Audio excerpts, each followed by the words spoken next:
बिस्मिल्लाहिर्रहमानिर्रहीम। अस्सलाम वालेकुम वरहमतुल्लाहि वबरकातुह। नाज़रीन ग्रामी, आज की इस वीडियो में हम संजक ज़लार के बारे में जानेंगे और कुलुश उस्मान सीज़न 5 में उनकी तारीख़ी अहमियत क्या है।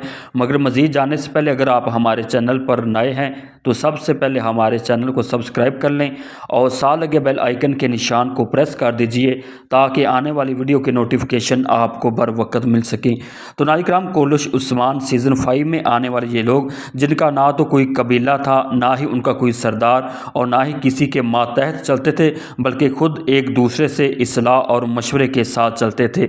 लेकिन बज़ाहिर तौर पर अगर उस्मान के ड्रामे में देखा जाए तो इनके गिरोह में 3 बड़े आदमी सरदार मालूम होते थे। इनमें एक का नाम आतमाचा है।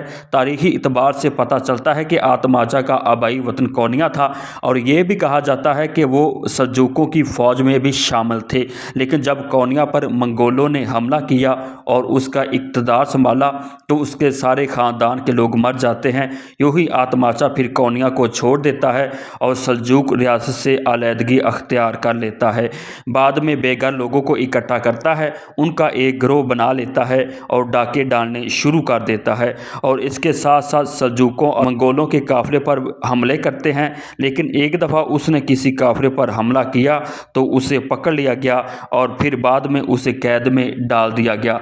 चंद साल कैद में गुजारने के बाद आखिरकार वो कैद से रिहाई हासिल कर लेता है और संजक ज़लार के बारे में सुनता है तो इस गिरोह में शामिल हो जाता है। तो नाज़रीन किराम, इनमें दूसरा शख्स तैमूर बुका नामी है, जो कि एक बहादुर शख्स जो जंजीरों से बनी एक ज़िरा पहनता है और जानवरों की खालों से बना लिबास पहनता है, जिसका मकसद महज दुश्मनों को डराना है।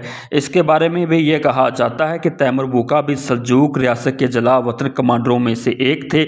जब मंगोलों ने सल्जूक रियासत पर हमला किया और कोनिया का इक़्तिदार संभाल लिया तो इसने अपने वफादार सिपाहियों को इकट्ठा किया और उसने अपने तौर पर मंगोलों के साथ लड़ाई करना शुरू कर दी और कोनिया की रियासत को छोड़ दिया और आज़ादी के साथ अपनी ज़िंदगी गुजारने का अहद कर लिया। तो नाज़रीन ग्रामी, इनमें तीसरा शख्स गुर्दगान नामी शख्स था, जो कि एक बहादुर और शरीफ आदमी था। लेकिन तुर्कमानों की हिजरत की वजह से गुर्दगान इतना इंतहा पसंद हुआ कि कभी इसका कबीला एक जगह ठहरता और कभी दूसरी जगह, लेकिन इनको कोई मुनासिब वतन ना मिला।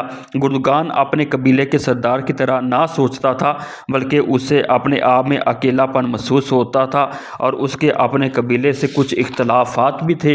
लेकिन बाद में गुर्दगान भी संजाक्सस के गिरोह में शामिल हो गया और रास्ते में आने जाने वाले काफिलों पर बिजली की तरह तेज़ी से हमले करता था। तो नाज़रीन ग्रामी, दूसरी चीज़ जो हमें संजक ज़लार के बारे में मिलती है वो ये है कि उस्मानी दौर की तारीख़ और माजी में अगर देखा जाए तो हमें ये पता चलता है कि उस्मानी दौर में ऐसा गिरोह या कबीला मौजूद नहीं था।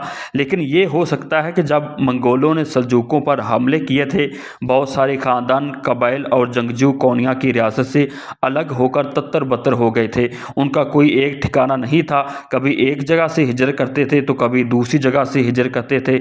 इसी तरह ऐसे जंगजुओं के कबाइल थे जो कि उस्मान बे के साथ शामिल हो गए। इस तरह ये भी संजाक्सस नामी गिरोह भी उस्मान बे के साथ शामिल हो गया। याद रहे कि तारीखी इतबार से ऐसे गिरोह का कोई नाम नहीं मिलता, बल्कि बोज़दाक ने खुद इस गिरोह को संजक ज़लार का नाम दिया है।